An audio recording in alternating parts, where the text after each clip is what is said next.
We're making clarified butter. Butter is usually 80-85% fat, and the rest is milk solids and water.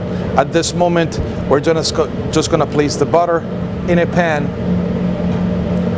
and we're going to turn on the pan at medium heat.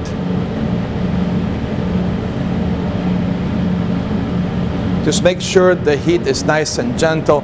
We're just trying to separate the solids from the fat. So leave it at low heat actually instead of medium. We always have a lot of things to do in the kitchen. And check it every 5 minutes to make sure any of the impurities from the milk, if you're coming to the surface, we'll scoop them and make sure that your butter is not burning. We'll come back and check on it. I'll stop the world and melt with you. You've seen the difference and it's getting better all the time.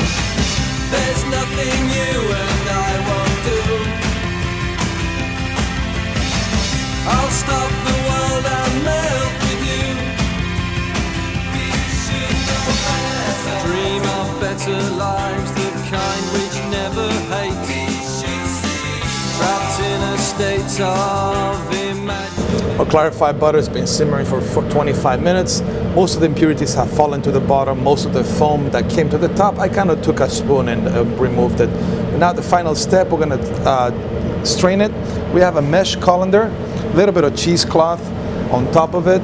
If you do not have cheesecloth, you can use a coffee filter. The coffee filter might take a little bit longer, but it still do the job. Or an old piece of cloth that is clean. It's going to work fine. Cheesecloth, it's easily found nowadays at the supermarket, even online. Just be careful, the butter is going to be really hot.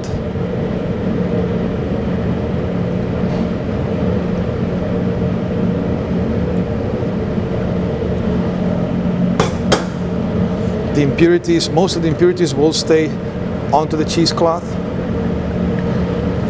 And what you're going to be left is with pure golden clarified butter. Now it can reach higher temperatures. You can saute. If you want to go crazy, you can even deep fry on this one, but I wouldn't suggest it. But this is the clarified butter that we use so much in the kitchen, and we are so fond of it.